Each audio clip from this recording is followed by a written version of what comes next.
For today's video ay makaon muna tayo sa bag-o nga Unli Buffet dito sa Iloilo City. Yes, Unli ang pagkain dito at lahat-lahat ng pagkain na makikita mo dito sa loob pwede mo kainin basta kasya sa busong mo.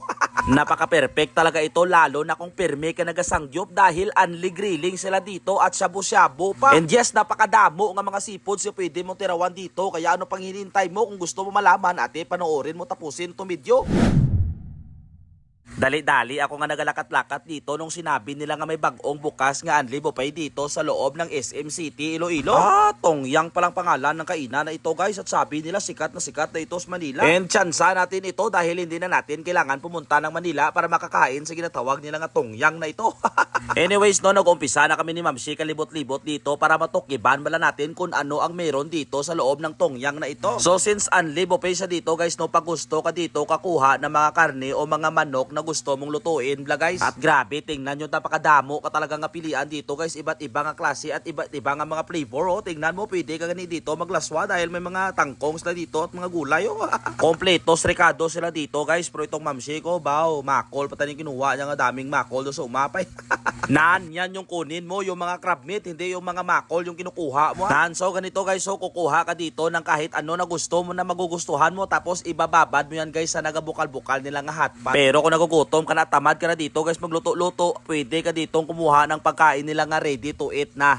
Do katulad lang ng ginagawa mo sa pistahan, blaw no, nakakain ka na lang. Pero kami dito guys, nagsugba talaga kami para ma-experience wala talaga yung ginatawag nila nga sugba-sugba dito sa loob ng tongyang bla. And while naghihintay tayo maluto yung sinugba, meron tayo ditong hotpot guys nga nakaunay dito at nagabukal-bukal talaga siya. At samtang nakakain kami dito, may na-realize ako na parang may kulang haw. Ano yung kulang man? Wala tayong juice, so kailangan natin pala dito ng juice guys. Baka madunlan bla tayo haw. So pag gusto ko kapili kahit anong flavor guys, no, napakadami. Unli din yan guys, pero may beer dito haw. Mapahubog tayo dito siguro. Anyways, baw, hindi ko napakilala sa inyo guys itong kasama ko na madam na ito. Siya lang naman yung follower ko na nag-contact sa akin na magkita daw kami dito sa Iloilo para mag food trip lang. At shout out dito kay ate. Baw, nanonood daw siya na video ko. Shout out siyo. So pala yun, pag ako sa paglibot-libot dito guys at natukiban ko nga pwede ka pala maghimo dito ng halo-halo. Unli guys, pag gusto ka maghimo ng halo-halo dyan. Pero ako naman hindi ako kontento. Nakakain lang ako guys na wala talagang kanon. Kaya kumuha ako dito na mga kanon nila nga naga-roll bla. Ito na siguro yung ginatawag nila nga sushi guys ay no, daw manol tayo dito. So pag gusto ka din dito guys kakuha ng mga sushi nila no, iba't ibang mga flavor yan guys at iba't iba yung mga toppings at mga loob niyan. Dugangan pa natin ng mga pasaya no. Pagbalik ko dito baw nanlaki yung mga mata nila katulok pinggan ko guys mo gabongbong no.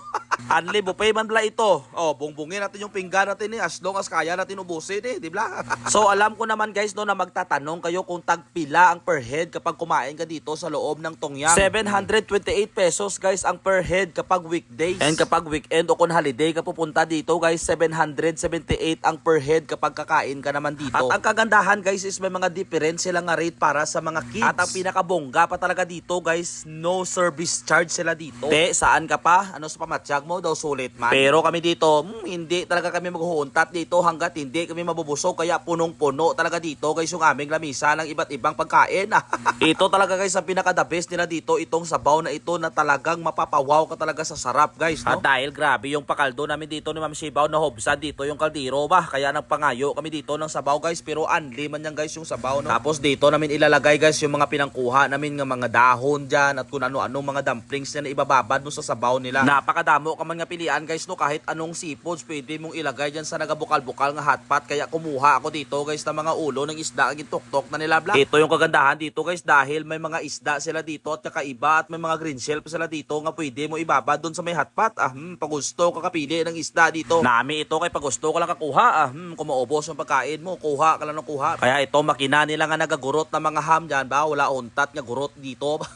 So ginsugba ko na dito guys yung green shell at maya-maya pag ginlagay ko na dito yung mga isda ang pangkuha ko doon sa bukal-bukal na tinga sa bawo. Samantalang itong Ma'am Shi ko ba, wala untat kakaon kadahon ba daw, kandeng kawaw. Bote pa si Ma'am si marunong mag-chopstick pero ako dito guys ginalima manamit kumain kung gina-finger mo ka bay. Finger foods ha, finger foods. Siyempre hindi tayo lalabas dito guys nga hindi makapag-unli ice cream no. Unli yung ice cream nila dito pag gusto hasta matakaan ka kakaon Kaya naisip ko dapat pala kapag pumunta ka dito maraming mga kabataan yung dala mo para sila yung taga-ubos ng ice cream mo dahil pag gusto dito. Since this is the first time nga makapasok dito guys at matikman yung mga pagkain nila para sa akin guys no goods man, no goods talaga. Pero for sure mag-goods talaga ako dito dahil nakapag-2 botelyan ako dito ng Pilsen Anli inom. Anyway, shout out dito sa mga teacher ng University of San Agustino. Magkatabi lang kami ng table guys pero ngayon followers ko na sila. Thank you talaga mga ma'am and sir no. Kayo anong hinihintay nyo? Magsasana all na lang ba kayo dyan sa comment section? I-share mo na itong video at itag mo yung maglilibre sa iyo.